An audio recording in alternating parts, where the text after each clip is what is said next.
We are back on the Rational Boomer podcast. Hopefully, your day is going well. You'll be hearing this on Thursday. A lot of shit went down yesterday. We're going to talk about it, but I've got a special surprise. I've got a special guest. His name is John Colbert. Now, if you're on TikTok, you know who the fuck John Colbert is. If you know who I am on TikTok, you know John Colbert because he's got more than twice as many followers as I do. I like to call them peers, John. I don't want to be a cult leader or a leader of any type. I just want to bring people of a like mind together. But John, thanks for joining us on the podcast. I appreciate the invite.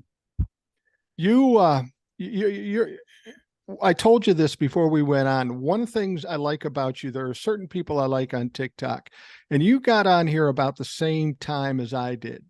And the one thing I like about this, what you're doing is you've never changed anything at all. I will say this. The one difference between John and I is John's got some talent. He's a musician. He's kind of a humorist, and he also talks about politics, and we're of a like mind. So I thought this was a great opportunity to talk to somebody who's younger than I am. You're about 8 years younger than I am, but we'll accept you in the boomer generation. You're Gen X. I'm on the young end of boomers, so I'm kind of close to Gen X too. But you do quite a few different things here, don't you, on TikTok?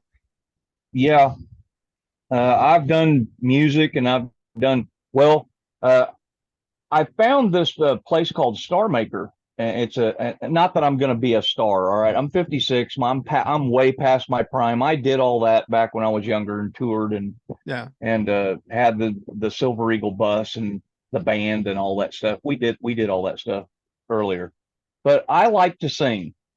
It's something that I really like doing, and I found this place. It's like an online karaoke thing, and they have the site is set up specifically to share to other social media platforms, and TikTok has got their little emblem there. You can share to TikTok, and I have shared 3 songs to TikTok, and all 3 of them they took the audio off of it, and they said it was a copyright violation, and I'm like, huh?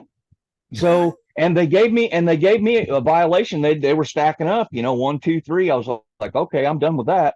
And I've uploaded them all to Instagram and Facebook, and there's no problem with them there at all. I don't know what the thing was about TikTok, but I just like to sing, and I've got, I don't know, there's probably 75 songs or something that I've recorded over there on that Star Maker site, and I share them to Instagram, the better ones. Some of them I don't share, but I don't think that those would be songs that people would really want to hear. Just stuff that I like, Well, yeah. Well, for my own enjoyment. So I did some research on you because I did look on YouTube and the Star Maker thing, and I listened to some of your stuff because I knew you were a singer. I just had never heard you sing before. I heard you talk about it, and you're pretty goddamn good. I used to work in the music business back in the 80s. I'm not musically inclined, but it was the whole Prince excitement in Minneapolis, and I owned a recording studio, and I managed some folks and stuff. So I'm kind of familiar with that business. It's a fucked up business. For me, it was a fucked up business. You bet it is. And it's gotten worse. Yeah. But you're a hell of a singer. Hell of a picker.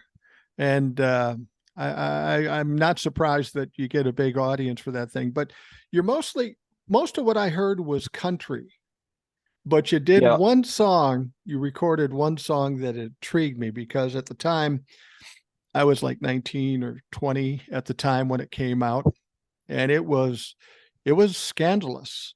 You know what I'm talking about, don't you? Do you know which song?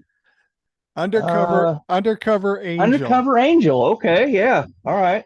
Remember that? I mean, I remember when I was in my late teens or whenever it came out, and it was just a hokey pop song, but it was so goddamn catchy. You waited for it, but because they were talking about an angel and suggesting intimate encounters, Boston Midnight Fantasy and all that. Yeah. Can you imagine that? That was that was over the edge back in the day. And Yeah. now we're hearing about fuck you like an animal and doing shit like that. It's Yeah, amazing how there was far a we've come. guy. There was a guy that did a bit on. I think I first saw it on TikTok. It might have been on Instagram. He did this bit about a couple of years ago. They had this big thing where they wanted to cancel that song. What was it? I can't remember the name of it. It's a 40s song right after the World War. Yeah. Maybe it's cold outside. Right. Yeah. And they canceled that, and he did a reading of the number one song in the country when that big scandal was going on about that being too rapey or suggesty or whatever. Yeah. And he said, "We're going to read the lyrics. Baby, I got a wet ass pussy," and I was like, yeah, comparing the lyrics of the two songs is like not even close, man. That was Cardi B. That was Cardi B that you quoted, I think. Yeah. I don't get for the life of me why she's popular, but I'm fucking 63, so what do I know? Right. Now, it's for the younger kids now, Now you're an entertainer by trade. You're a musician, yeah, a humorist. I've seen the funny stuff you've done. It's entertaining as hell. But what dragged you into the dark side about talking about politics? I ended up there because I got nothing else. I got no talent. But why were you sucked into the political part of it? I was sucked into the political side of TikTok when I first joined TikTok. Because when I first joined, I didn't know about the algorithm, right? And I was trying to train my algorithm, and I didn't know about that. And I was in right-wing TikTok hell when I first joined, and I was like, "Hey, I don't know what I got to do to get out of this," but I started speaking out against it immediately. I just made videos because I'm not shy. No, of course not. So I just started speaking out against it. Well, then they were, of course, duetting and stitching my videos and putting me down. But other people that saw what I was doing, somehow it righted itself. You know what I'm saying? The algorithm somehow put me on left side of political TikTok, and instead of where I was, I just spoke out against it to get out of it. Is all I was doing, and then it just ended up being popular, speaking out against that stuff, and so I kept doing it, and that's where my first 250,000 followers came from, was political TikTok. So imagine the idea of speaking out against a traitor, misogynist, an anti-Semite, a racist, a sexual assaulter, a rapist. Imagine talking badly of them might be popular. That's it. If it wasn't for Donald Trump, I probably wouldn't have a platform. I never liked him from the beginning. My father was a narcissist, pathological sociopath, and all that stuff. So I knew who he was before he even started. I knew where this was going to end up, and I knew how he was going to end up. And my prediction seems to be right. But there's a lot of people that wanted to jump on board, and man, they jumped on board with you quick, fast, and in a hurry. Yeah, they did at that. A lot of people supported me because I wasn't afraid to speak out against it, and they, I guess, admired that quality about me, and I made a bunch of videos talking about, people were asking me, man, how are you gaining so many followers? I said, man, just be yourself. Right, exactly. You want the key to this is just be yourself, be who you are, and the right people will find you on this app. The algorithm, that's the way the algorithm is designed, for like-minded people to wind up, together. Right. And I know that the right-leaning side of the political spectrum, they find you from time to time, or somebody will see one of your videos and they'll say, "What are you doing on my side of TikTok?" or something. I'm like, because you clicked on one of my videos, or you watched one of my videos, or you liked something, a funny video that I did possibly, and now you're hearing the political side of me come out, and now you don't like that, so just unfollow me. It's easy. I wanted to ask you about that. There was a period of time when a lot of the big creators were getting attacked by Trump-lefucks, and they were risking their whole platform. Some were getting taken down and banned, and people had to make pleas to bring them back. When that was going on, I made a concerted effort to block every Trumplefuck that came on board because I knew I couldn't convince them of anything. They don't listen to shit. You can't talk facts, truth, or law with them. They don't care. So I blocked every one of them with the premise that if they can't see me, they can't shut me down. How did you deal? Yeah. I didn't notice that you were going through any of the shit that like Tom Powell or some of these others have gone through, Hawk or whoever. I went through it, and I'll tell you, I can tell you how they do it, exactly how they do it. They make fake accounts with Right. your profile picture, and they download some of your videos and they put on the fake profiles, and then they just go around the internet and try to ruin your name. That's what they were doing. They were going to people's people thought that was me. That was my account that they made. It was a real close, like mine was John Colbert 29, and they put like a dash or something in there, or a period, right. John Colbert period 29. And they made a bunch of these fake accounts, like 20 of them. And I was telling people on TikTok, trying to tell them, if it's not John Colbert 29 or John Colbert _29, that was my backup account that I made a long time ago. I was trying to look ahead because I saw what some people were going through. Right. And I made this backup account a long time ago, and I had to put it up and start using it because they actually got my account permanently banned. I had about 380,000 followers or something like that, and They got my account permanently banned. And I went to my backup account and I tried to make an explanation video to everybody, and I got some of the people, the bigger creators that knew who I was. I had made a conscious effort to go and follow them with my backup account, and get them to follow me back, so we would have a way to communicate back and forth if something ever happened. And Tom Powell Jr. and I think it was Old Man Murphy, right. And North Omaha Cat Lady and some other, they put videos out and said we need to get John Colbert's account back, and they put up those mass emailer, the link in the link tree where you can click on it and it fills out the email for you and all that. And then once they did that for me, I found out how to do that for other people. So I started doing that for a while. If you had a problem with your account, get in touch with John Colbert 29. He can make one of those mass email links and set it up for you and help you, spread that around. Maybe you can get your account back. So I've been pretty lucky with it. I've gotten some videos taken down, but as I've said, I blocked as many Trumplefucks as I possibly can, and I don't really have too much trouble with it. In fact, if I do get a video knocked down, I'll appeal it, and almost every time they'll bring it back.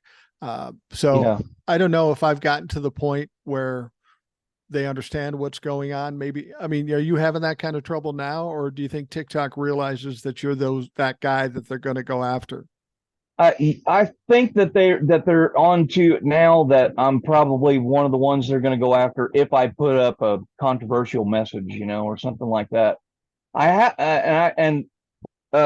Knock on my wooden head, but I haven't had a whole lot of videos reported lately. No, neither have I.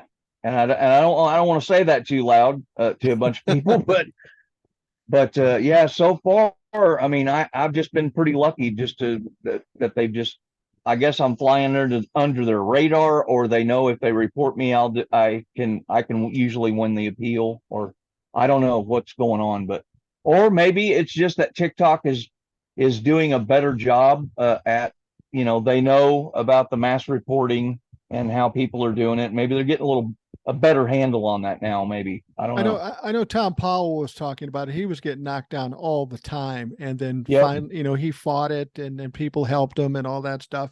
And then when he finally got back, TikTok never fucked with him again. I think they recognized, he's a big creator, all these people attacking him, maybe we should just leave him alone. And I think that's maybe what they're doing. I'm not a big enough creator where I could garner that. That's why I just block everybody. And it's a weird situation. Never having done anything like this before, it was a learning process.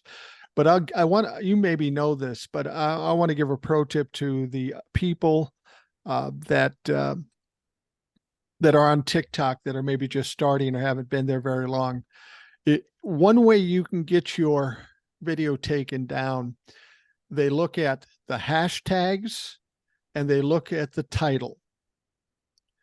One time I put up a TikTok and I said, "What a dumbass." Okay. And I was talking about myself. So they didn't look at the content of the video, just the fact that I put dumbass, they took it down. They assumed I was attacking somebody if I had the wrong hashtag. So now I put a very one word, maybe 2-word title that's very innocuous. The only hashtags I ever put are Rational Boomer and Rational Boomer Podcast. I put no other hashtags, and that's afforded me the opportunity to be left alone a little bit. I don't usually use hashtags. When I use hashtags, it's usually like if I make a stupid signs video, I'll put hashtag stupid signs, and that's the only one that's in there, or hashtag stupid news headlines, or hashtag speaking truth to BS. I put those in there just so they'll be easier to find it later, Those are safe, but if you put Trump is a dick, or I wish Kevin McCarthy would die hashtag, that might cause you some problems. It might. We both talk about politics on TikTok and in Instagram and Facebook. I'm on all those things too. I want to talk about one of the reasons I wanted to bring you here, because it's always good to hear some insight from other folks, especially when I have somebody as accomplished as you are on TikTok. We had a lot of shit going on today, and I want to bring up something that's kind of given me a quandary. Did you see the video of Mitch McConnell when he was giving the speech and then he just kind of zoned out? No, I didn't see it, but I read an article at some point this afternoon. They said that people were freaked out because he just kind of just froze for some reason. Yeah, that's exactly right. I've seen the video, and you can check it out. It's probably on YouTube by now. But he's talking. He's just talking about a meeting they just had. It's very normal, nothing pressing. And he's talking, and right in the middle of the sentence, he just stops. And he kind of stares into nothing. You can see confusion and fear in his eyes. And it was kind of a freaky moment. I mean, about 30 seconds went by and nobody's doing everything. I'm sure the dumb fucks behind him are going, well, that's a hell of a dramatic pause. But when they finally realized it, they grabbed him by the shoulders and said, let's go back to the office. And they took him back to the office. Now you would presume this is a stroke or something. But he came back out. He goes, yeah, I'm all good now. But he was still talking slow. Whoa. I just, when I look at Mitch McConnell, there was a time when he was on the Senate floor where he had bruises on his face and on his hands. He fell. He went to the hospital. He maybe broke a rib. He was in there for a month and a half, and people started giving him shit. Oh, he's in the hospital. Something bigger's going on. And they go, nope, he's getting out of the hospital. But they immediately put him in rehab, and you didn't see him for another month and a half. So something was seriously wrong. And now we see something like this, which you would presume is a stroke. It's kind of pissing me off that our politicians, not only Mitch McConnell, but Feinstein. Yeah, Diane, I was just getting ready to say that. They're propping these people up because they represent power, not because they give a fuck about their health and welfare. It's amazing. It tells a lot about our politicians and our government. They want them to control that seat. Right. They can't afford to give up that seat for anything. So, yeah. Well, what's kind of interesting about Mitch McConnell, you remember maybe back about 2 years, there is a rule in Kentucky or in most states that if a senator dies or can't continue in office, then the governor could replace him. Appoint somebody to. Right. Well, the problem with Kentucky is the governor's Democratic, Bashir. Right, right, right. So McConnell's looking ahead and thinking, I'm 81. I ain't got much time. I don't want a Democrat in here. I'm thinking, why do you care? You'll be dead. Fuck it. Right. But so they went into Kentucky and they changed the rule.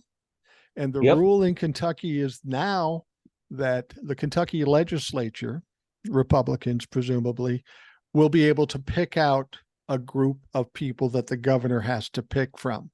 I mean, we see Ron DeSantis trying to game this situation down in Florida. Right. Mitch McConnell did the same thing in Kentucky, so they make sure they get a Republican back in to replace him when and if that's needed. And frankly, what we saw today, it's fucking needed tomorrow. Yeah.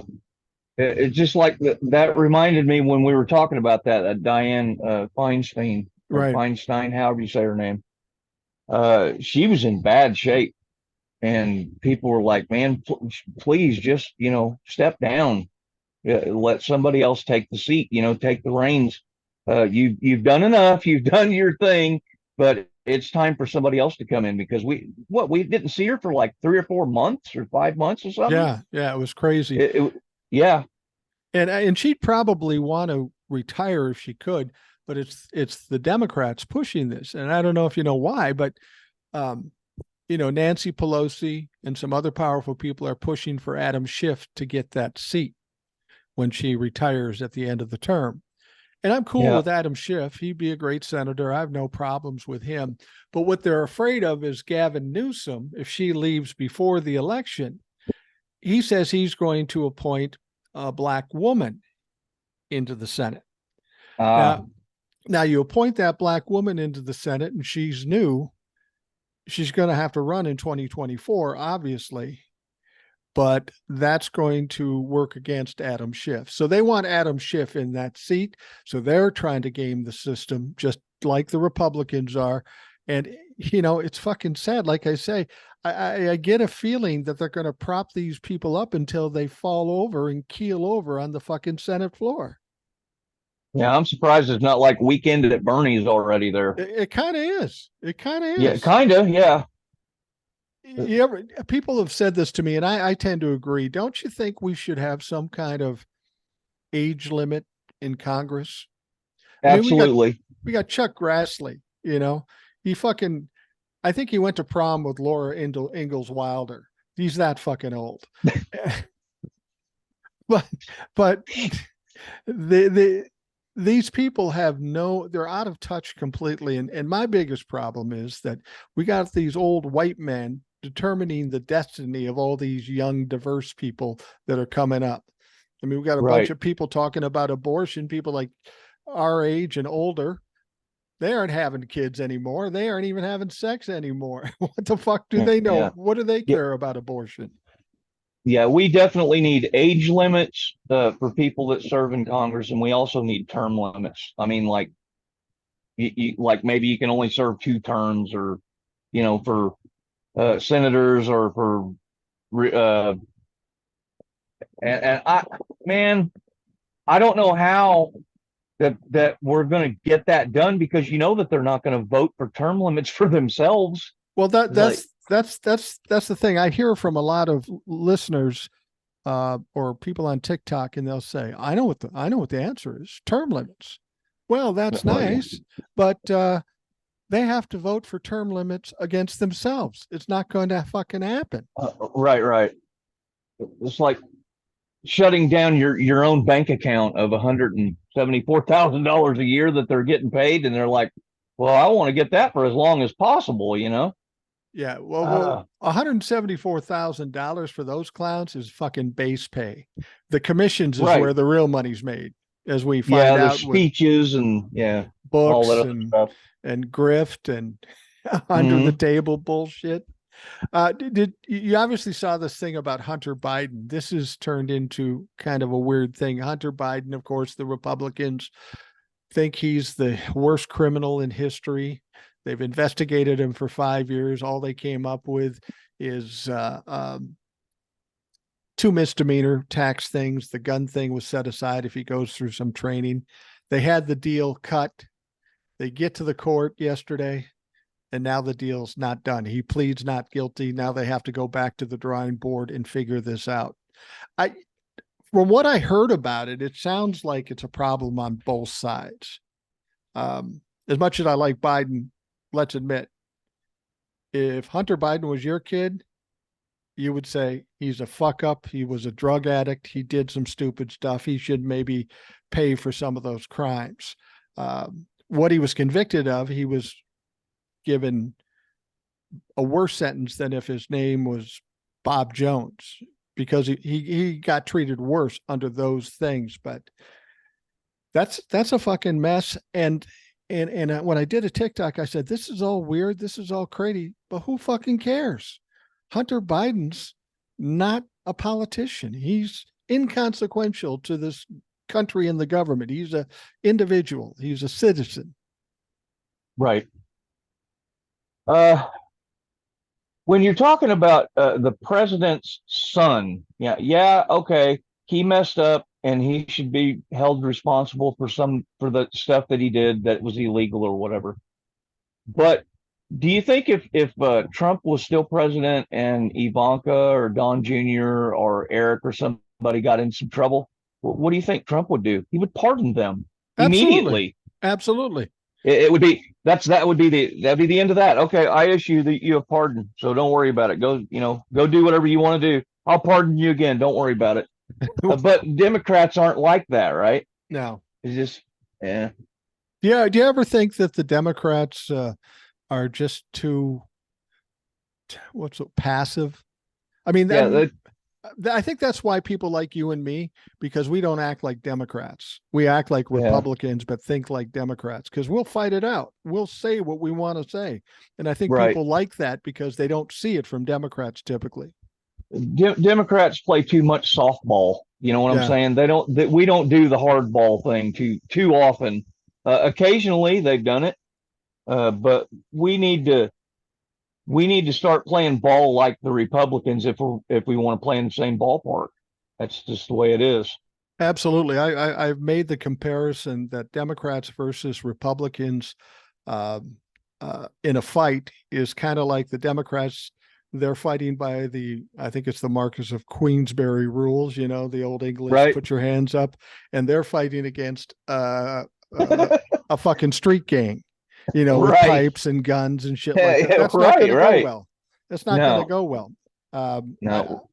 In my experience, if you're fighting a bully and he fights dirty, instead of going higher, you sometimes have to get in the mud with them and compete at the level they understand. You bet. I don't know when we're getting ready to take a break, but my earbuds are battery low. They've been doing that for about 10 minutes. So if I get cut off, okay. Yeah, we can take a break here any time. Okay. In fact, let's do that right now. We'll take a quick break and we'll be right back. Cool. Thanks. No problem. Can you charge them up that quick? I've got a set of headphones that I can plug in. Okay, cool. Hang on. I'll give you about. We might have to reconnect or something. Okay. Yeah, no problem. Let me see if I can make oh, they're still connected. No, they're not. Plug these in. You got an IT background too, right?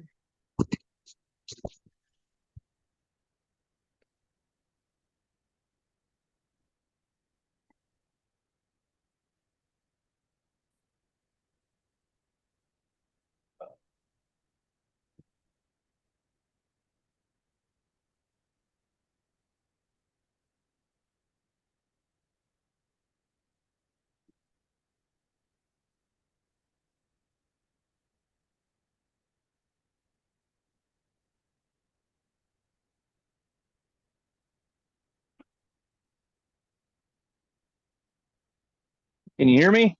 I can hear you just fine. Okay. Perfect.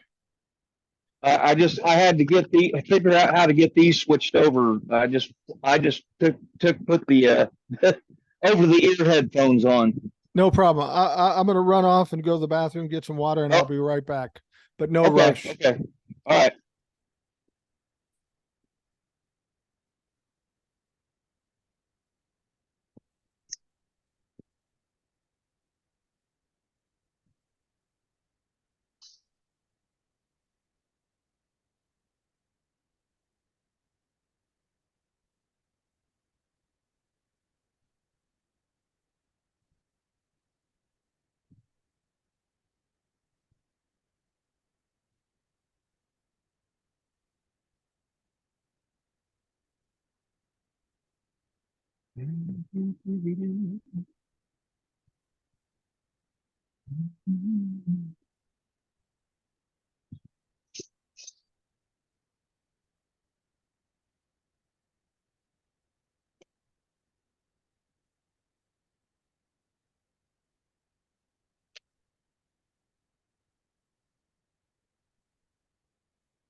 All right.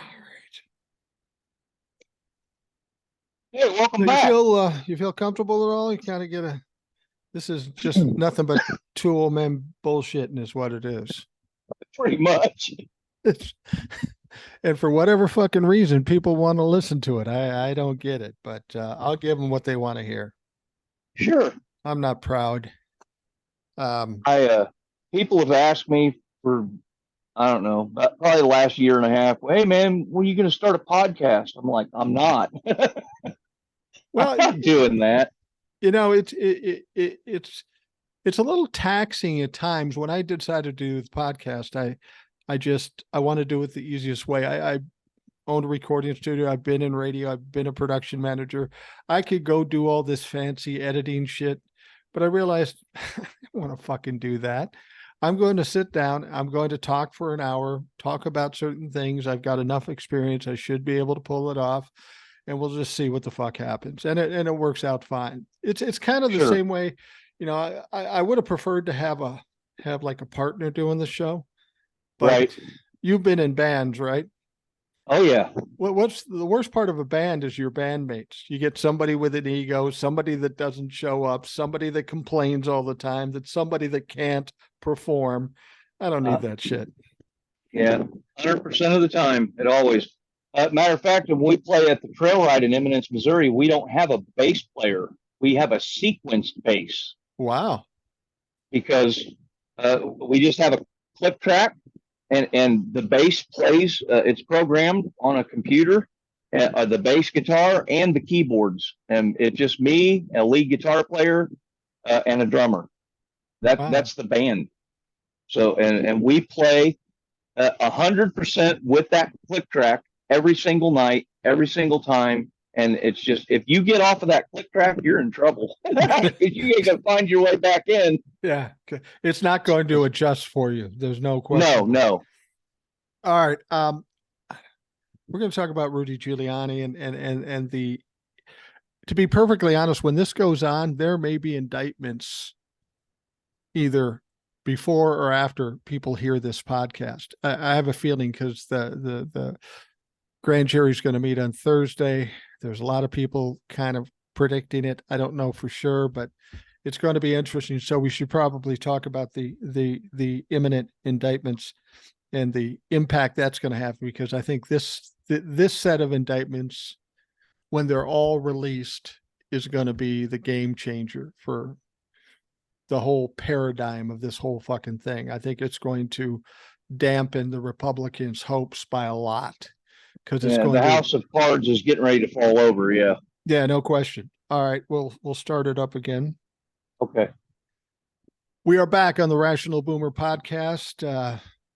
We're happy to have John Colbert on the program. Now it's Colbert, happy to be right? Here. It's not Colbert, yes, like on TV. Only if I was rich and famous would you say it that way. Okay.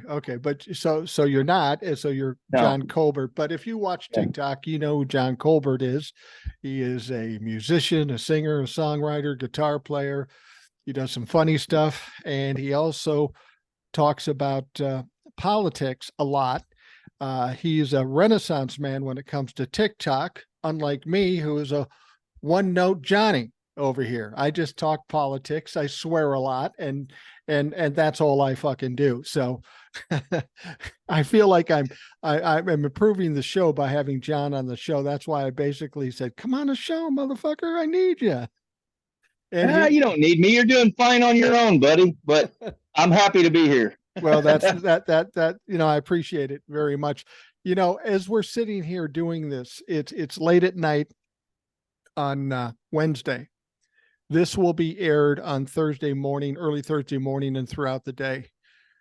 We've been waiting to hear about these indictments coming from the January 6th investigation with Jack Smith. Every day people say it's going to be tomorrow. It's going to be tomorrow.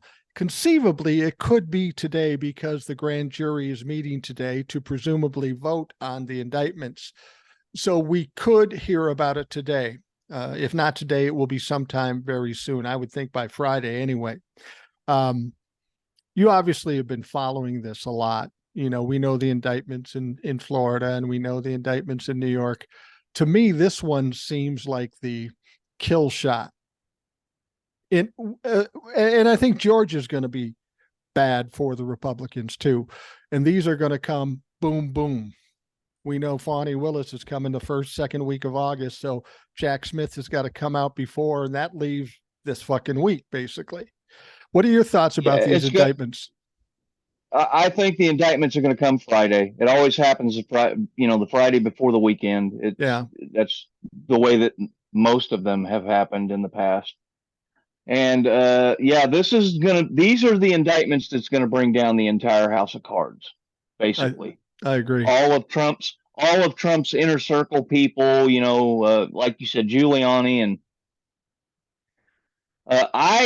I personally, I'm waiting for the other shoe to drop on people like Marjorie Taylor Greene, right, and Lauren Boebert and Matt Gaetz and all those people that were in on the January 6th thing. Some people gave tours the day before and all that. There was talk about that, and I hope it's in my heart of hearts that Jack Smith goes after those people for what they did. I do too. I do too. And I think it will have a positive impact on this country if they hit the sitting members of Congress, because, they gave tours, they were in strategizing meetings, they were in contact with the Oath Keepers and the Proud Boys, they were in contact with Donald Trump. You heard the story that Mark Meadows apparently flipped.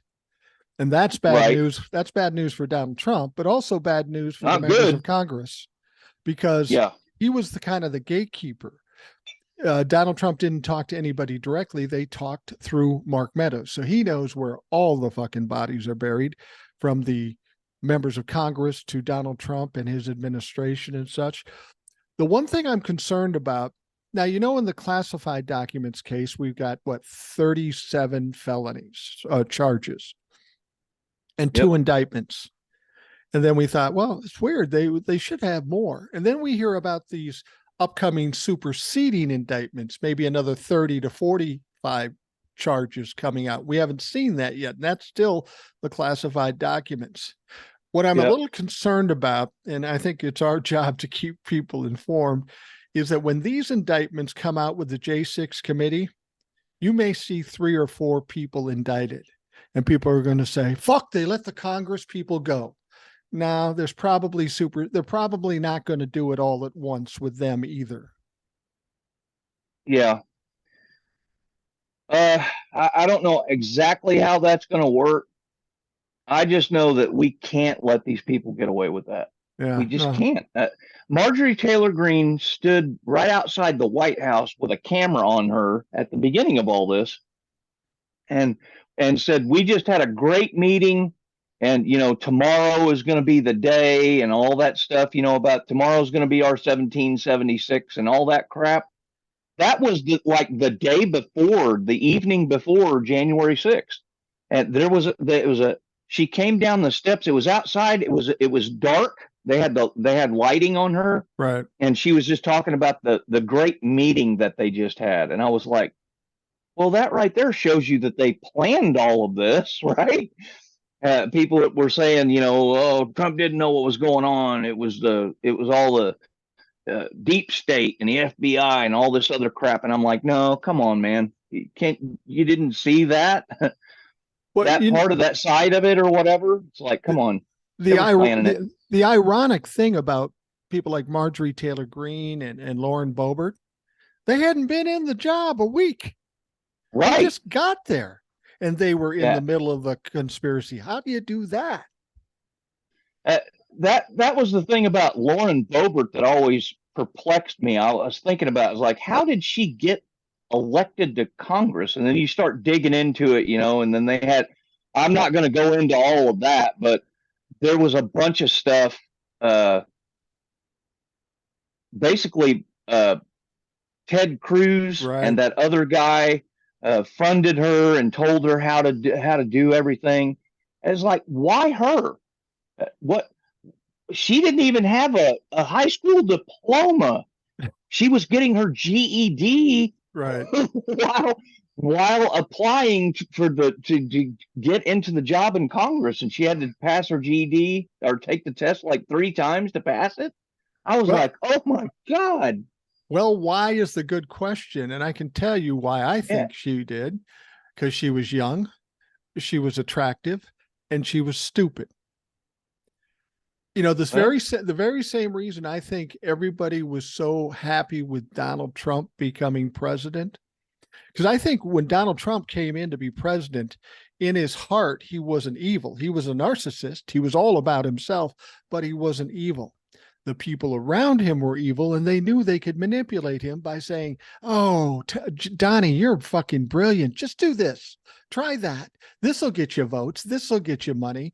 And he got overtaken by a bunch of evil motherfuckers that were already in Congress or in politics, and they knew they could manipulate him. The very same thing that Putin thinks he can do with Donald Trump. He's a useful idiot.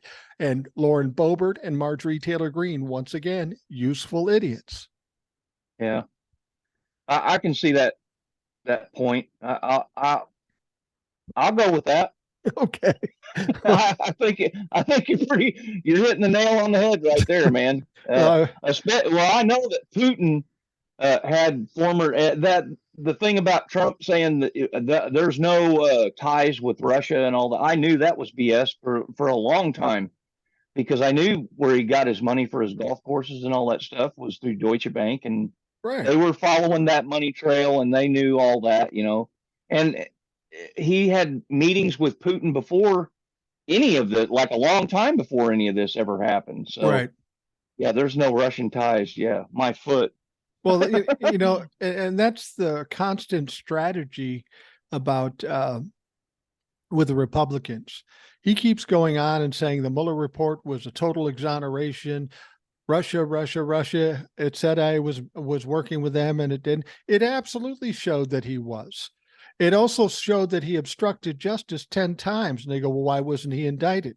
Because he was a fucking president. And for whatever reason, some stupid memo says you can't indict a president. That's something else that needs to change. Yeah.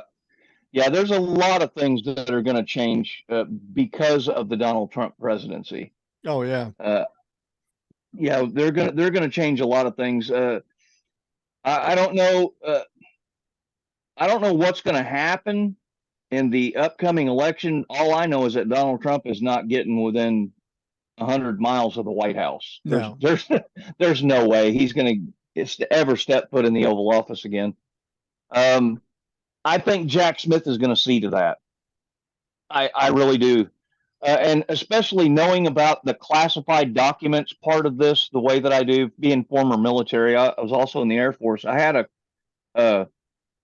a job that required a classification, and they did, the Air Force OSI did 3 background investigations on me for that, because I had to handle sensitive material in my job.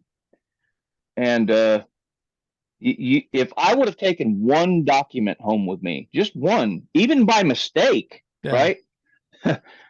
They would have put me in federal prison in Leavenworth, as a military prison, but it's a federal prison, for years.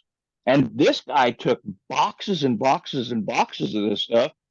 It's like you're not just going to do that and walk away scot free. Sorry, No, it's not going to happen. When this all started, and we thought that Donald Trump might end up being indicted and being charged, there was a time early on where I said, I don't think Donald Trump will ever go to jail because he's a former president. The logistics, the perception and the image and all that stuff.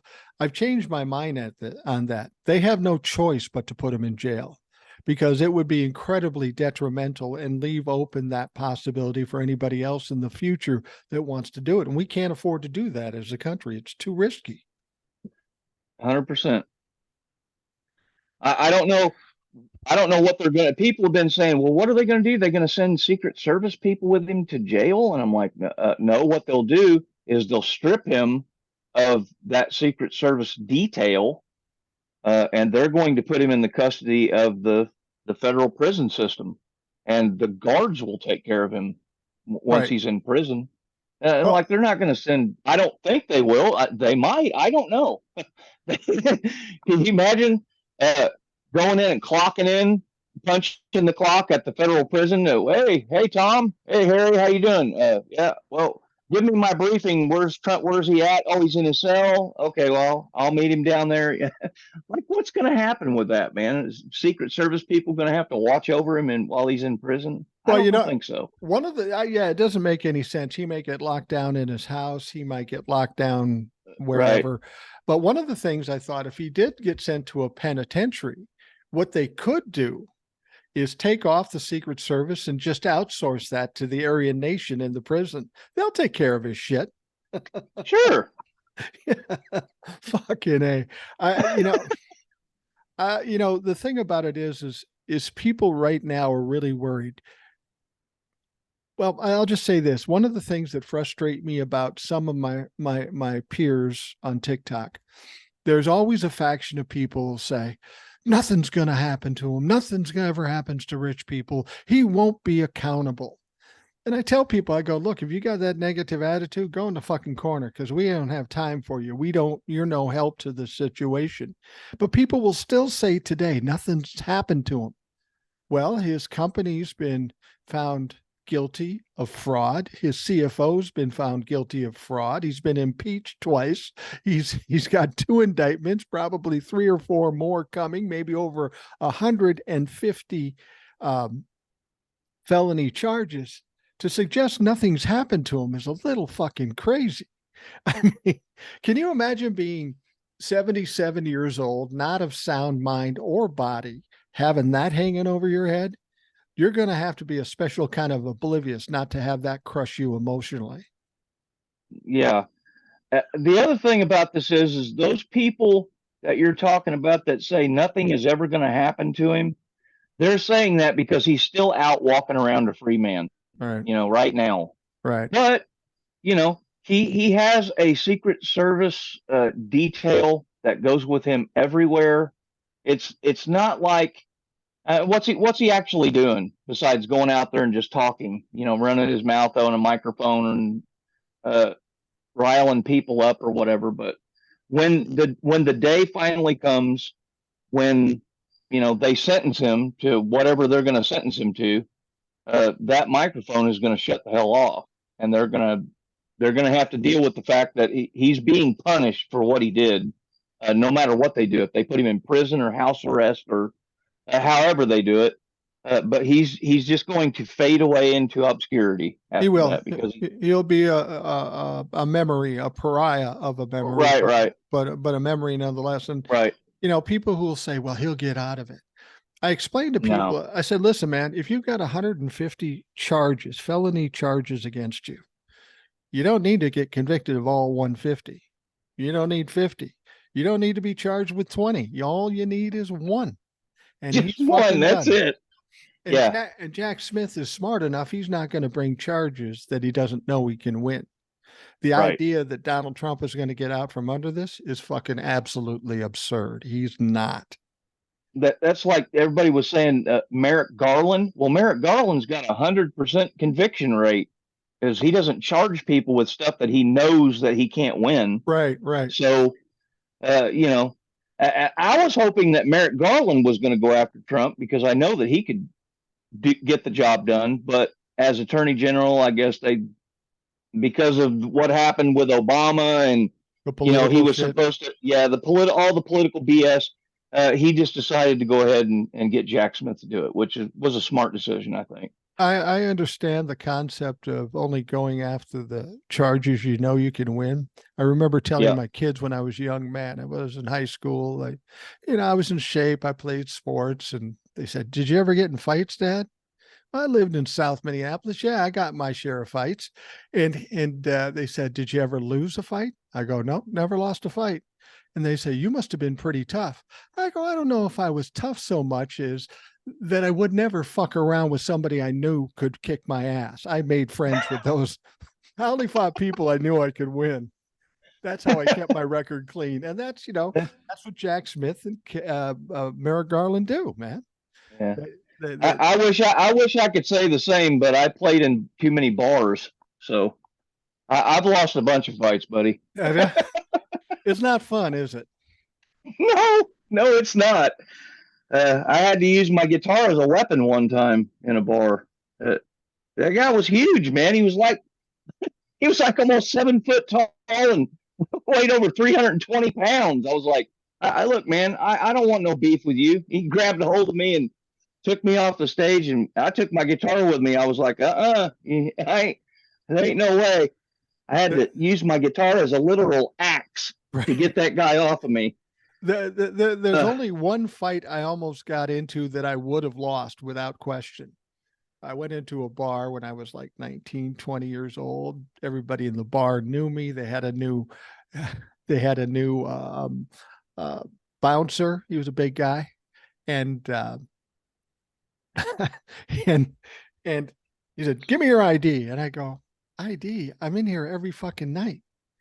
And he didn't like my attitude. And, I'd been drinking a bit, little pregame drinking. So I might've been a little belligerent, and he was getting a little heated up. Now, I tell people back when I was drinking, one of the reasons I quit drinking was because when I drank, I somehow came to the idea that when I was drinking, I was not only the toughest man in the world, but I was the sexiest man in the world. And neither was true. So when I quit when I was like 29, and thank God for that. Otherwise I would not be alive today. And I certainly wouldn't be married for as long as I've been married. But that guy grabbed me by the throat, and thank God the owner of the bar, who I knew, came out to him and go, what the fuck are you doing? He's a mouthy fucker. Yeah, I know he's a mouthy fucker, but don't fuck with him. And I got out of it. I would have been crucified in that situation had I.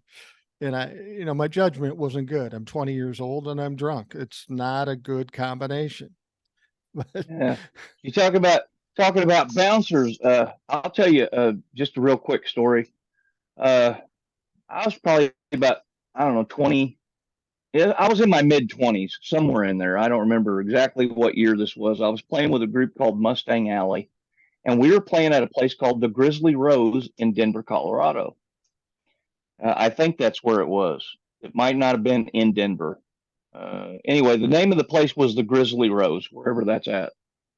And I made friends with the bouncers everywhere I went immediately because, we're with the band, and you make friends with the bouncers, you make friends with the waitresses, the bartenders, and things like that. Introduce yourself and be very nice and cordial with those folks. You got to work with them there for, the week or whatever.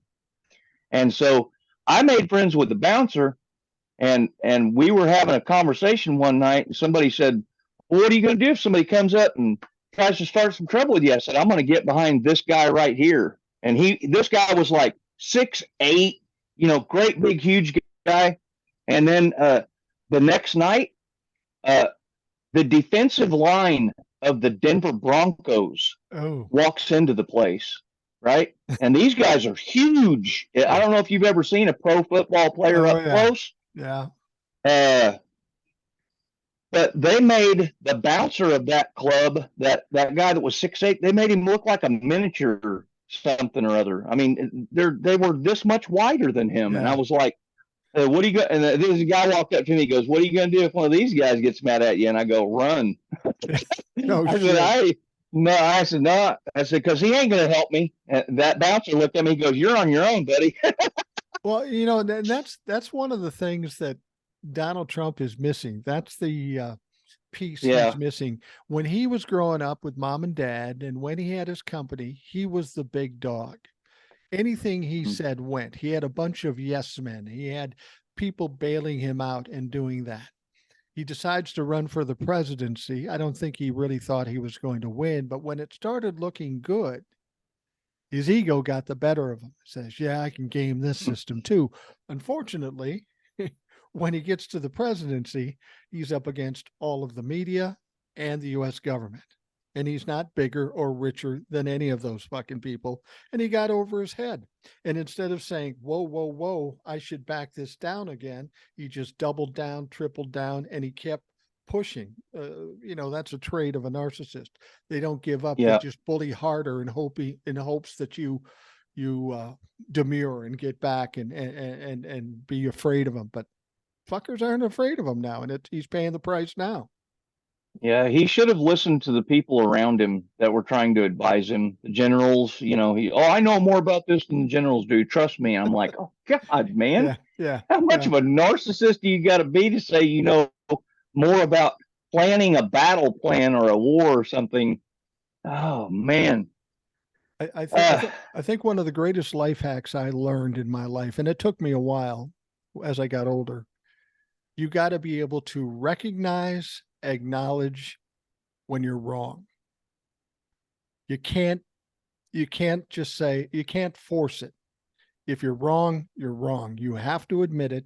You have to adjust for it, apologize, back off, whatever, because it will just end you if you don't.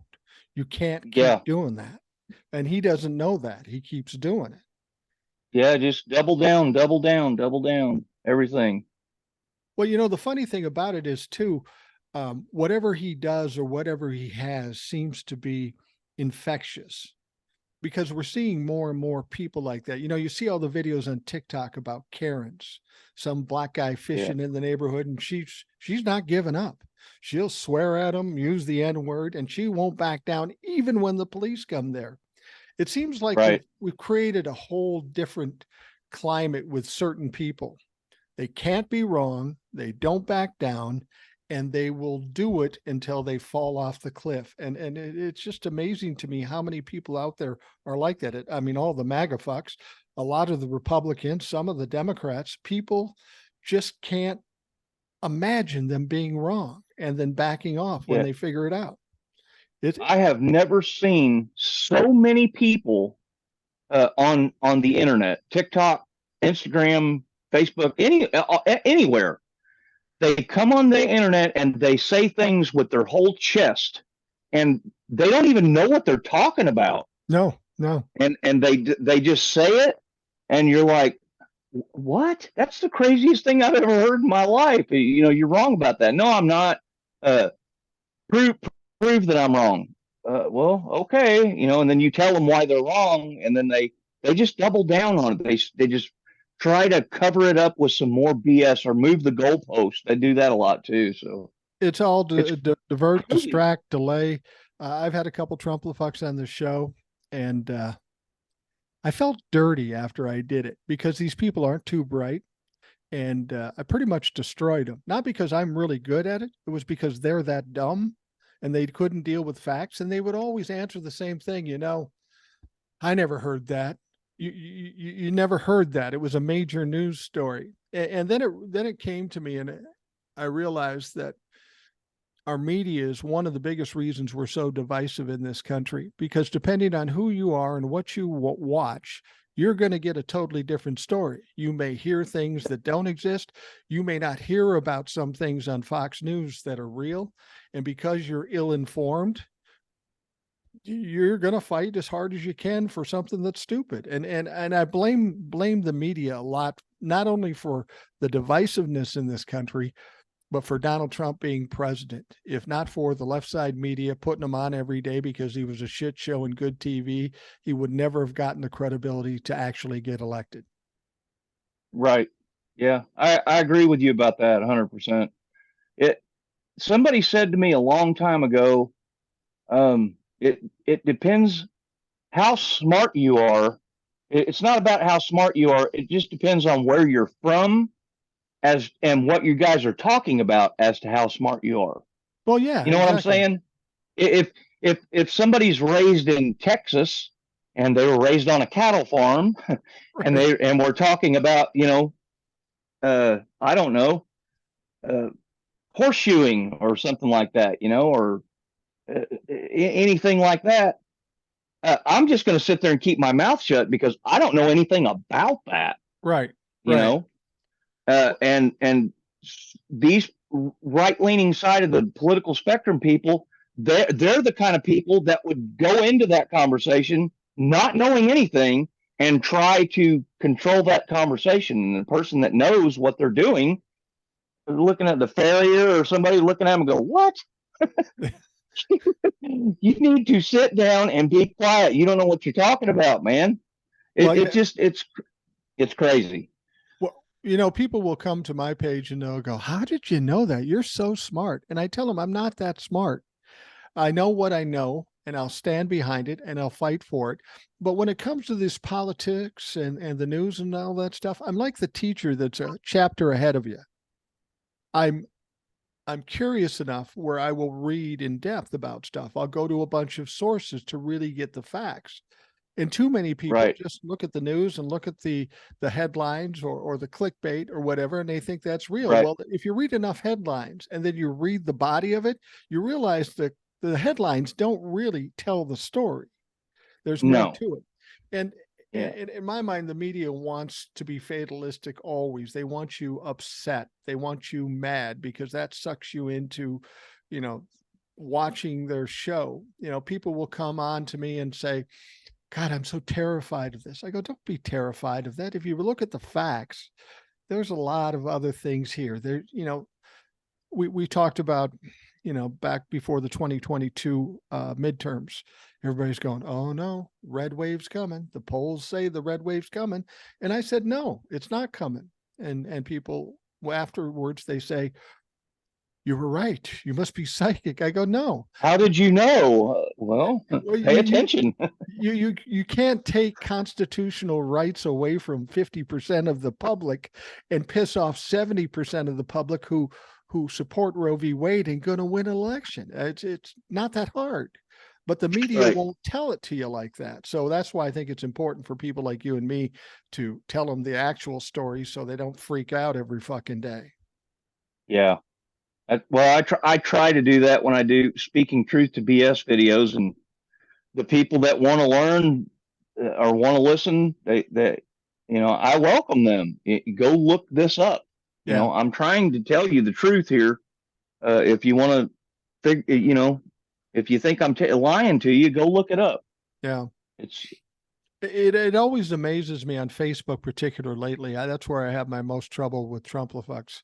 They'll Yeah, come at Facebook's bad about it. they'll come on my page and complain about what I'm saying. And I said, "Listen, man, I don't like Fox News. I don't like right wing Facebook people or TikToks. I don't watch them. I can't watch them. Why are you watching me?" And you know what it is? You probably experienced this too. These are people that couldn't garner a platform if they fucking wanted to, if they wanted to save their soul. So the only thing they can do is go on platforms like mine or yours or some other bigger creators to get the attention they can't get on their own. It doesn't work because the people that are paying attention to you and me think they're fucking idiots too. But that's all they got. That's their game. I have noticed over the course of the last 3 years of building up a TikTok and Instagram, um, the people that come there to argue or fight with you, if you actually just set aside, don't get angry right off the bat. They come there, they name call, they do this, they say you're an idiot and all this stuff. But if you just click on their name and look at how many followers they have, Right. Right. that tells you everything you need to know about them, really. I mean, if it's somebody that's substantial, they got a whole bunch of followers, I might want to have a conversation with that person, you know. Right. Right. But if it's somebody that's got a private account, 0 followers, or 12 followers or something like that. It's like, well, this is a troll or something, and then I just go back and block that account. I talk to the people that I feel like I need to talk to, have a conversation with. If I think that they're saying it in just out of misinformation or something, and I want to give them the correct information, I'll have a conversation with those people. But the people that are there just to argue, I block those people. So, since I've been on TikTok and Facebook and all that stuff, I have to say I've grown and I've matured a little bit. And the reason I know that is because I had somebody on Facebook one time, and at the time I had about 2,000 followers on Facebook, which is, reasonable on Facebook, even though, I started about 6 months ago. They came on and they said to me, they tried to get to my ego, and, I got an ego. I'm not going to say I don't. He says, you only have 2,000 followers. You ain't nobody. Now, the devil in me wanted to say, yeah, motherfucker, but I got 265,000 on TikTok, so fuck yourself. But I didn't do that because I knew I'd look like a douchebag doing that. I just blocked him. I said, fuck it. And that was growth for me because, typically if somebody attacks me, like somebody will call a name or make a comment about how I look or whatever I'm doing. And frankly, when it comes to insulting people, I'm not good at many things, but I'm real good at that, picking out the weak spots of people and tearing those motherfuckers down. I want so bad to do it, but I know in comments, it just doesn't work. It doesn't work. And then they come and say, yeah, I tried doing it. I tried doing that, what you're talking about, with videos on TikTok. But then they come after you for that. It says in my bio that I'm a sarcasm specialist. If you look at it, I'm really good at that, and I can do it on camera. I can do it on camera really good. I make them look bad in 10 different ways. Just pick one, and TikTok frowned on that, so they I started to harassment, bullying. Okay, all right, I learned my lesson. I won't do it anymore. They can call you the worst name that you could possibly imagine, talk about your mother, and then if you or I go on and say something nasty about them, immediately goes to TikTok. See, they're mean to me. They're mean to me. Take them down. You bet. It's just not worth it. It's too much to live. Yeah, I quit doing that a long time ago. Yeah, it's not worth it. That's why I just block all Trump-lefucks. Now, did you hear this? Mm-hmm. We've got this interesting story about Rudy Giuliani. Now, this is the creepiest motherfucker out there. He is so criminal. It's just ridiculous. He's lost his license to be a lawyer. And people are asking him, did you testify against Donald Trump? And he says, oh, no, I didn't. Which is ironic because didn't he testify in what they call a proffer, which is in fact an audition to turn state's evidence, see if you've got enough to make it worth your while. I believe he did. Yeah. So and now we know he's a target in Fani Willis's situation in Georgia. We know he's going to get indicted there. I mean, that's the weird thing about this Jack Smith and this Fani Willis thing. Fani Willis is going to indict a bunch of people. There's no question, and probably some people local to Georgia. But those people local to Georgia, the people in Arizona, the people in Michigan, wherever else, the swing states where they had the fake electors, I would not at all be surprised if Jack Smith indicts those motherfuckers too. Oh yeah, he'll go after all of those people. Anybody that signed their name on a fake elector thing, they're done for. Yeah, he's gonna nail all those people. Did you notice the age range of people in Michigan that were indicted by the Michigan Attorney General? They range between 55 and 82. These are old people, presumably got a little money, thinking they're doing something, and now in their golden years, they're probably going to sit in fucking jail. And the Michigan indictment, that's the least of their problems. It's Jack Smith and what he does to these motherfuckers.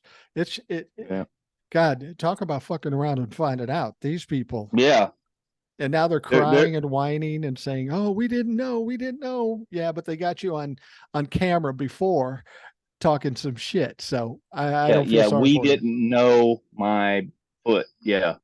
We were They knew. duped. You said we were duped. No, they knew. Come on. They absolutely knew. I really believe this, and we talked about this a bit ago. This J6 stuff with Fonnie Willis and with Jack Smith, the states, the fake electors, the sitting members of Congress. I think this is something we've needed for a long time. I've always wanted the indictments to come quicker because I thought it would muffle the rhetoric that we've been having to listen to for the last 2.5 years. They keep getting to chance to speak loud and proud and create all this incitement and all this other stuff. The moment they start indicting members of Congress and the administration and his buddies, that's when Donald Trump loses, because they aren't going to worry about Donald Trump at that point. They're going to worry about themselves. They're going to save themselves. And Donald Trump, the loyalty to him will fucking vanish. And we should have had this 6 months ago. We wouldn't have gone through as much shit as we've gone through. Yeah. I think that this has taken entirely way too much time. They should have Agreed. they should have went after that as soon as January 6th happened. They should have grabbed up Donald Trump, and I don't care, president or not, and said, "Hey, man, you can't do that. You can't incite all these people just to come to the Capitol. You see what they did to the Capitol. They should have made him pay for all the damages that they did to the Capitol and those people. They should have recouped all the money. I don't know who paid for that to clean all that up. We did, taxpayers. We paid for it, and Yeah. the walls they had to put up and all that stuff. One of the see what you think about this. One of the problems we have in this country, two of the problems we have, is Merrick Garland and Joe Biden. Now, I like Joe Biden, I like Merrick Garland, but they're too fucking old school. These are different times. These are different crimes. You can't do what we were talking about before by just laying back and go take the high road. You got to get in there and fight. We've got Joe Biden saying, I want to keep the filibuster. Joe Biden saying, I don't know if I want to expand the court. Merrick Garland too afraid to be too political. This was not the time to do it. These are extreme times, and they call for extreme measures. And those two guys are just not the guys to do it. They're thinking like they're in the 80s and 90s. Yeah, they need to learn to take the gloves off, because this is the time. We're going to bare knuckle. This is this is it, man. And they're not doing it. I agree with you on that. No, they're not doing it, and I'm hoping against hope that some lessons are learned here. Enough will happen with these indictments that it will tamp everything down. I firmly believe everybody's worried about DeSantis and Donald Trump being the candidate for the presidency. I just don't see it. I don't see it because Ron DeSantis is failing. Donald Trump is going to be buried in court cases. Neither one is going to be in a position to run. I just hope that Donald Trump sticks in there long enough where there's a short period of time where the Republicans have to scramble to find a candidate amongst the guys that are getting 2% now. That'll just add a plus to the Democratic side when they've got nobody who could pull a fucking audience.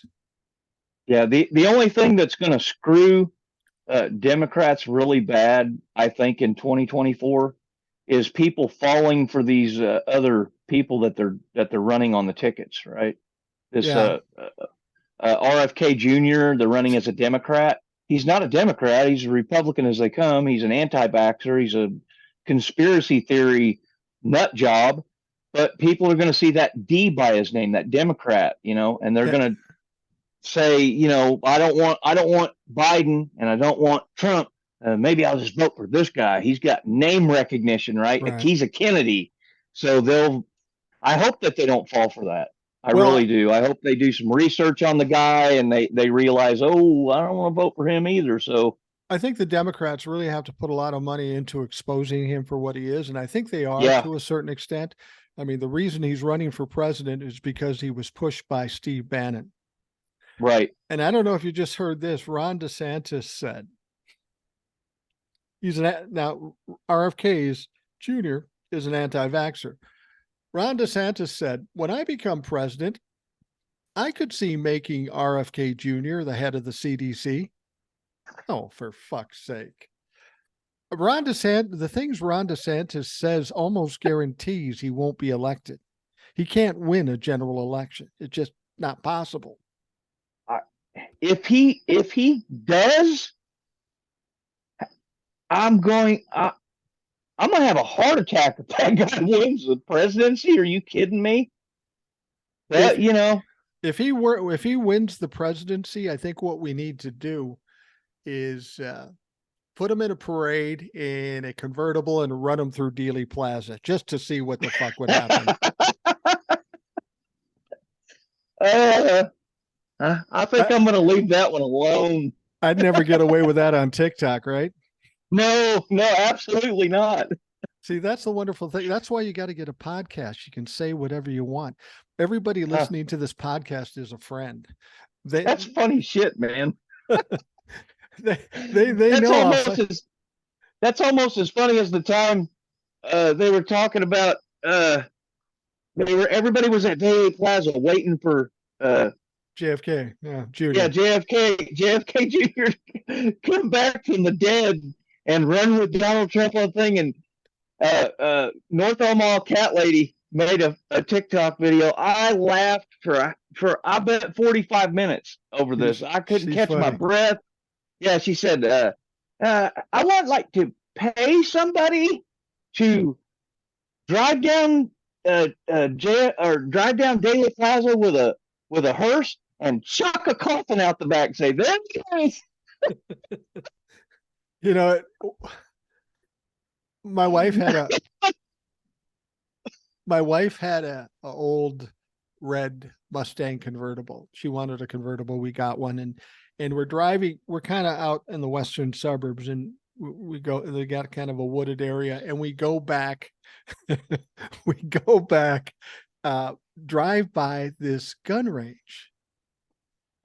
And so my wife and my son are in the front seat and I'm in the back seat. And we hear like 3 shots. It's a gun range. They're shooting.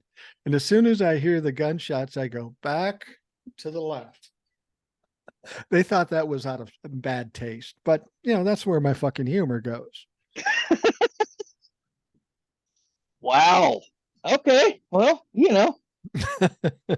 Well, that's the one thing I'm surprised by. JFK was disliked by a lot of people and he ended up the way he ended up. How is it that Donald Trump is so safe? I mean, he's pissed off everybody he knows. He owes people money. He's screwed people over. He's physically attacked people. He's a criminal. How is it that Israel, especially now, you heard the story about he's got those antiquities from Israel that he stole from the White House and didn't give back to Israel? Yeah. I got to tell you, the Mossad might not be happy about that shit, and they will come over here. Very possible. Yeah. He has Secret Service protection, but that only goes so far. Yeah, I mean, if somebody wants to do something, they can do it if they want. So yeah, let's presume that the indictments come out today, as we're doing the podcast. What do you think happens at that point? How does the country react? How does Donald Trump react? How do the Republicans react? Does it finally take them out of the knees, or are they still going to keep doubling down? I think they're still going to keep doubling down because indictment is one thing, but he hasn't been sentenced yet. He's innocent. He's 100% innocent of all this stuff. They'll say, they'll keep doing they'll just double down on everything. That's just my personal opinion. Well, because we know from experience, they're still saying he's currently the president, even though he hasn't been anywhere near the Oval Office in 2.5 years. Right. And the other day I heard some jackwagon say something about him and JFK Jr. or something were going to be sworn in as the 19th president of the original United States or some shit. And I was like, oh my God, man, these people, man, where do they come up with this shit, man? It's like, I don't know. I've said this before, and I feel proud of myself that I haven't done it. But I've been in business for a lot of years, and I'm a capitalist, and I find ways and angles to make money, and I've done pretty well with that at times. And when I look at the Republicans, this was back about 2 years ago, I'm thinking, God, I could make a lot of money off these motherfuckers. Start a website, not put my face on, and sell the stupidest shit I could possibly sell, and they would send their money hand over fist. And I really wanted to do it. My capitalist heart wanted to do it, but I just couldn't do it. And my wife said no. So, I wanted to do it, but I didn't have enough money to do it. Yeah. I'm just going to be honest with you. I wanted to sell hats and T-shirts and things like that with pro Trump stuff on it. I would have been able to retire. No shit. I would have made enough money that I could retire, but I didn't have the money to put into it to begin with. So it's probably best. It's probably best that you didn't. You would feel dirty. I probably would, but you'd be rich. I would be able to retire and move away from here and start over somewhere new. And I think I would have been okay with it. The money, I would have been, but seriously, because the only reason I'm saying that is because right now I don't have a retirement. Oh. So I'm kind of in a bad spot right now financially, but I'm hoping that will change once that movie gets released, and maybe we'll make some residuals off of the music for the movie or whatever. But tell me about that. I don't know about the movie. Well, as my partner in the studio, he's working on it's a movie about the Civil War, and the premise, the whole thing about the movie is that this guy is in the Civil War, and he gets conscripted or whatever to go fight in the war, and he didn't really want to go, but he had to go, and so he's out away from home, and he's writing letters home. That's the premise of the movie. The movie was going to be called Letters Home. It's about a Civil War soldier that is out, and he goes through all the battles and all that, and he keeps writing these letters home to his mama. That's what but anyway, we wrote, I wrote and co-wrote with my partner from the studio. We started this back years and years ago, right? Like in 2013 or 14. And I've known the guy. We've become pretty good friends, and we wrote and co-wrote all this stuff, and I put the music to it, and we wrote the music, and we do all this stuff. We've got it copywritten. And we get ready to put all this stuff in, and we're getting ready to put all this music that we've done over the course of the last, 8 years or whatever in this movie. And I was talking to him the other day, and I said, hey, if this movie does really good, the publishing company, that we were supposedly setting up a publishing company back in 2018. They took all my information, my name and social, and all the information for all the legal forms, and he was having some lady do this, set up the publishing company for me. And when I said the publishing company will do real good, and he looked at me and he went, "What publishing company?" Oh, fuck. I was like, "What?" I'm like, "No, man, we've got to get a publishing company up and going ASAP, or our business partnership is over, dude." Yeah. I'm like, I have been investing all these years of my life up to this point, so we would get residuals from the publishing, from all the music and stuff that we wrote, and for the movie and all the rest of the stuff that we've been doing. And he didn't set it up, and I was like, "Are you kidding me?" Yeah. Well, that was bad. I found in my experience in business, partners suck. Not Yeah. because they're necessarily criminal, but because they don't have as much ambition or smart as they need to be, and they do stupid. I've had some bad partners, but I think I was looking at your stuff on YouTube. I'm trying to find it now, but there was one song on YouTube that you did, and I can't remember the name of it. But when I turned it on, I immediately thought, "Fucking Civil War." I mean, it sounded like music of that era. I'm trying to think of which song it was. It's probably the song Dixie Still Holding On. That's right. That's it. It well, that song was written. My partner in the studio actually, he wrote that song, and I had to record it. I really didn't want to record it and release it. I didn't want to because of the political climate of everything that was going on in the country at that time. When they Okay. put that on the internet, Yeah. it was, it was about, yeah, Dixie flags and all that stuff, and everybody was hating on all that. And I'm like, I didn't really feel comfortable recording it. Kind of like this, it would have been a Jason Aldean thing if that thing would have went huge or something. I'm Yeah. serious. It would have been one of those things. It's like, I really didn't want to do it, but I did it.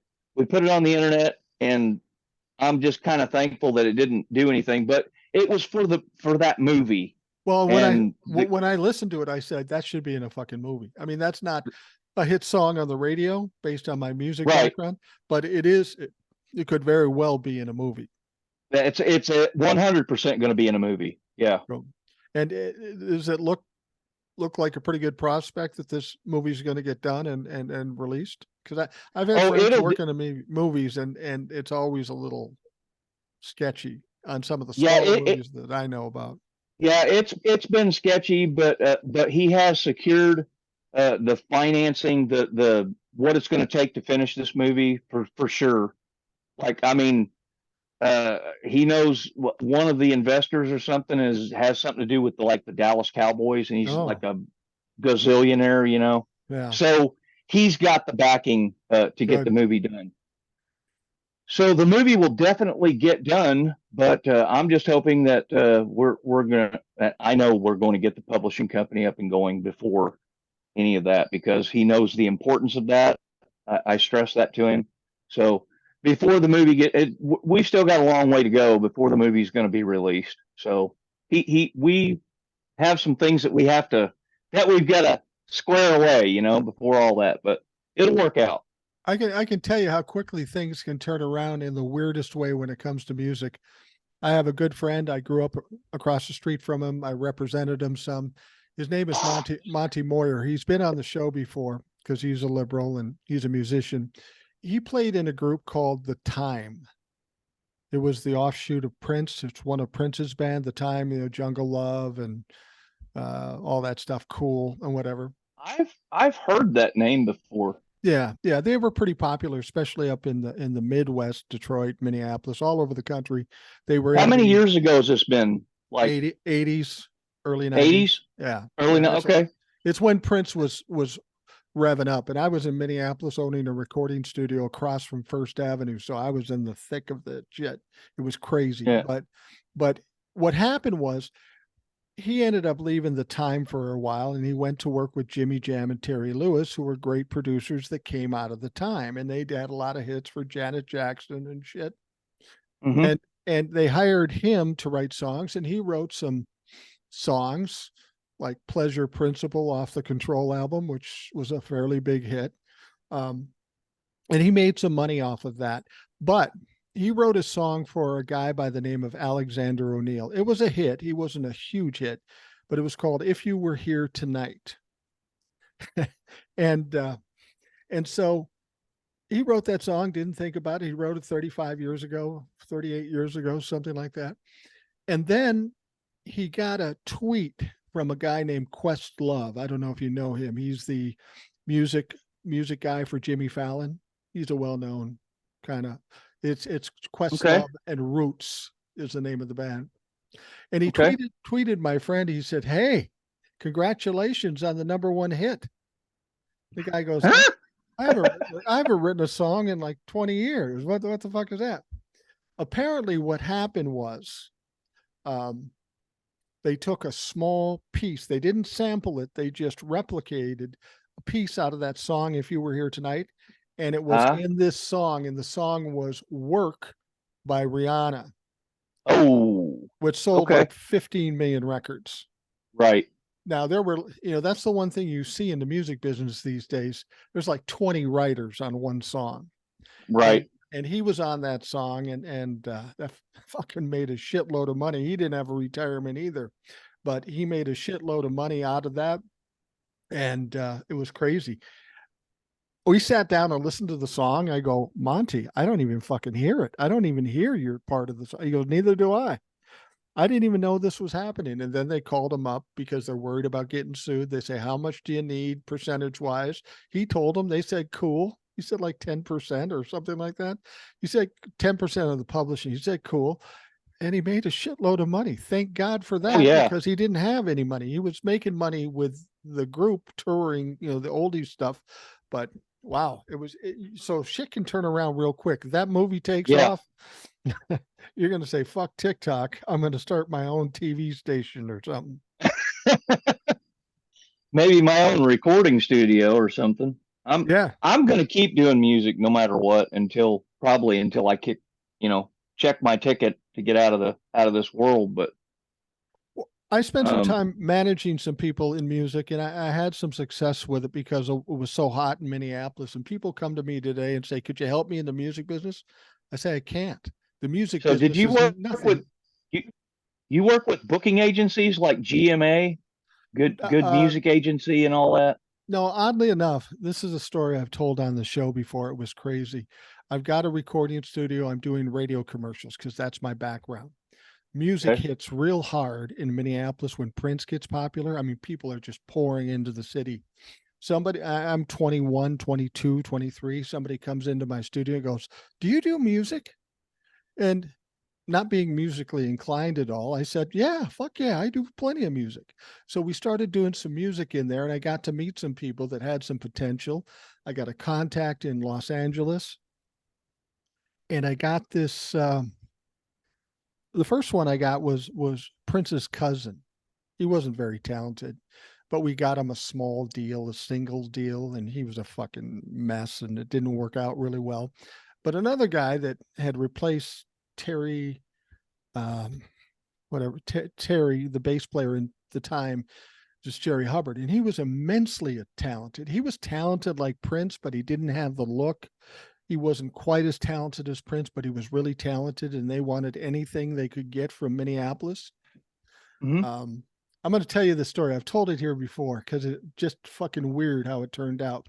He wrote a song that my contact in Los Angeles got sold to a group called the Force MDs, who were an R&B band that had some hits. They bought the song. They came to the Twin Cities to record it. I got my friend Monty to produce it because they said, you need to get a producer. And he was the only one I knew. And they said, cool. So they're producing it. And across the hall is another producer about the same age as my client. And he's producing this little girl. And all he's doing is complaining about it. Go, this bitch cannot sing. She cannot stay in tune. Well, Mm. at the time, there was a guy who was the CEO of Michael Jackson's publishing company. You know, the one when he bought all the Beatles stuff? Yep. He was trying to sign that guy. Okay. And um, he he wasn't being offered enough money and he turned it down. They didn't get him as a writer on that publishing company because they wouldn't pay him enough money. That little girl who couldn't sing was Paula Abdul. She was cute as hell. She couldn't sing, and she sold like 10 million records. So Michael Jackson and this company are thinking to themselves, we fucked up. So then they come to my guy. Now, I'm a young white guy in the black music in Minneapolis that doesn't know fuck all about fuck all. So they come to me and they go, we want to sign your guy like we were going to sign the other guy. They say, how much do you want? Now, this is in the 80s. I said, I want a 3-year contract, 100 grand a year to write songs for this company. And they laughed at me. Of course they laughed at me. It was the real money would have been like 25, 30,000 max. But because they got burned by the other situation, And because my guy was a little better than that guy, I said, well, you know, if you don't want to give me the $100,000, I don't know what I'm talking about. I don't know what the real money is. So I said, fuck it. You know, that's fine. We'll just wait for something else. So he comes back to me and he says, listen, I'm not going to give you $100,000. There's no way. I said, well, that's what we're looking for. He said, listen to this deal and you're going to take it. I said, okay. He said, first year, we're giving you $85,000. Well, that's close. And he says, and you're going to produce 20 songs. Now, this guy could write 10 songs in the fucking bathroom. Good songs. 20. Yeah. And for each song you turn in, we're going to give you $5,000. I go, wow. That's over 100,000. He said, the next year, we're only going to pay you, we're going to pay you 95,000, 20 songs, $5,000. Oh, no, it wasn't 5,000. It was 500. It was 500, but it was still over. So we were at 95 the first year. Next year, 95, he gave us 500 for 20 songs, each song. We were at 105. The third year, he said, I'll give you 105 plus 20 songs and 500 a song. So now we're at 115,000. I got my 100,000. I took it to a lawyer. I got a New York lawyer because I didn't know what the fuck I was doing. And he was going to try to rip us off too. I said, here's the deal. Finish it up. He laughed at me. He goes, you didn't get that deal. Nobody's got that deal. That's ridiculous. Your guy's unknown. He's not going to get that kind of money. I said, no, that's what it is. And he calls me back and he goes, holy fuck, Mike, you did get that money. I go, I know. I'm not stupid. Yeah. And we went through some shit with him and we did it. But he has a song that they're going to give to somebody, doing what a publisher does. So we got two guys, one young group and one journeyman guy. We all said, give it to the young group. And they go, no, we want to play it safe and go with the journeyman guy. We go, no, we want to go, but they're paying us. So they forced us to go with the journeyman guy. Yeah. Journeyman guy got shelved and never saw the light of day. The young group that we wanted it to go on was the first album for Color Me Bad, which sold about 10 million fucking records and would have changed everything. So yeah, I have some great stories from the music business, and I was a manager more than anything. I wasn't even really a producer. I hired producers to produce shit because I wasn't musically inclined at all. I have a lot of respect for people who are musically inclined, but it ain't me, man. I can play a radio, and that's about it. And nobody plays a radio anymore. Right. But it's all MP3s and the internet now. That's the way everything is. Music business is a totally different place. I don't even know how the fuck it works. It's just, it used to be you'd sell records and you tour to sell records, and now you sell records to try to tour or give away records to try to tour. It's totally opposite. The streaming thing, you know, that's even Snoop Dogg is I saw him do a video about the streaming. He's like, we got guys out here. He said, when I first started the music business to sell records, right? Like you sell 10 million records or whatever, you know, and you get X amount %, and that's what you got. You take that money and you put it in the bank. And he goes, but now, he said, we got guys out there that doing hundreds of millions of streams, and they don't have any money in the bank. Right. Like, where's the money going? Somebody needs to explain that to me. He goes, because I don't understand this. Somebody's getting rich, and it ain't the artist doing it. So somebody's getting rich, and the people are getting screwed too, because instead of buying a $20 CD, you're downloading it for free, but you're paying $300 to go to the fucking concert, and that's right. That's where the problem is, and all this shit. It's a complicated business. I know how the songwriting part works, and the pitching, and the pitching it to the management companies and the labels and the publishing companies and stuff like that. And I write and fill out copyright forms and do all that. I mean, I've toured, I play guitar and sing, and and I've done the recording side of things, and now I work in a studio where I do the mixing. I hook all the microphones and everything up and make sure all the levels are right and record it and EQ it and make it sound good. I've done everything in this business that there is to do, except for, now we're going to start this publishing company and see what happens with it. And my partner started his own entertainment company. Now he has a film company now, along with the studio side of things too. So. Well, this is a good time for it. A lot of independent people making money out there now, and this whole thing with the internet has really leveled it out. The rich guy isn't the only people that can get a hit. Hell, you can go on TikTok and be #1 on iTunes the next day. It's fucking crazy. Right. Yeah.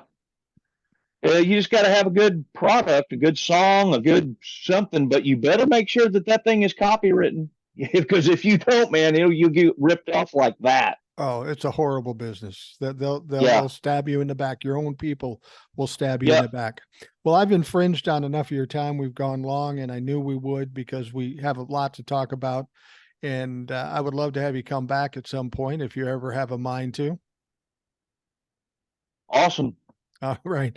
Well, John, thank you very much for joining me on the Rational Boomer podcast. For those of you listening, thank you for taking the time out of your day to listen. Hope you have a great day, and we will talk to you again tomorrow.